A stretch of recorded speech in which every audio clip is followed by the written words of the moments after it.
Let's talk briefly about number 17 and number 18. For the fundamental theorems of calculus, they both require that f is continuous on the interval of integration.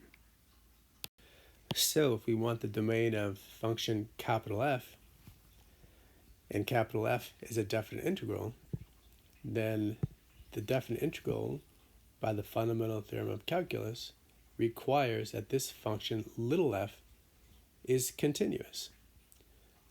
So this will only be defined on the places where little f is continuous. It's continuous from -1 to 5, the open interval. So if capital F is defined, if we're trying to find capital F's domain, it's being defined as a definite integral on the interval from 0 to 2x minus 1. So this interval has to be values where little f is continuous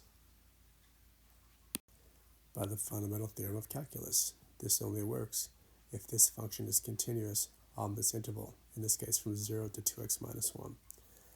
So if we're going from x equals 0 to 2x minus 1, we have to ensure that the values that they include are values between -1 and 5. So forcing this to be between -1 and 5, because we know 0 is definitely between -1 and 5. Forcing this to be between -1 and 5, we'll solve for x, add 1 to both sides, all the sides, divide all three sides by 2, and there's our answer. Values of x will have to be between 0 and 3, choice C. One final observation about this problem. If you're questioning the value of the variable t, remember it's just a dummy variable. If we had the definite integral of 2x dx, the definite integral is just a constant 8. And the actual variable x meant nothing. It could have been m, could have been t, could have been theta. It's still just the constant 8.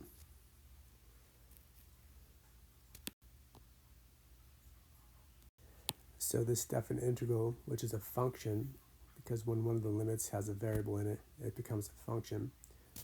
That variable is where you stop, and it's a fixed value then.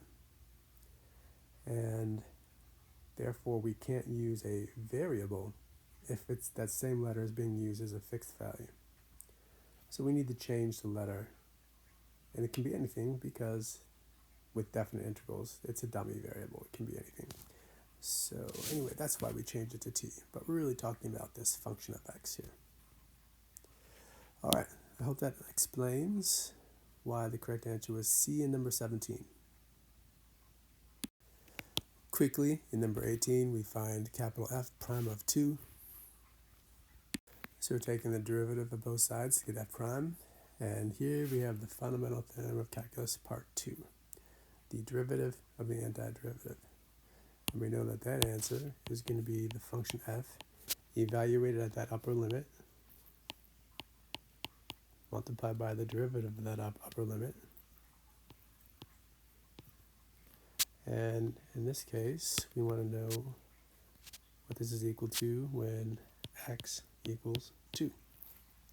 So we have f of 2 times 2, which is 4 minus 1, times 2.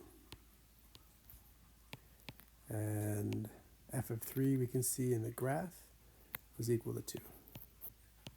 And that's how we get the answer of 4. Choice D.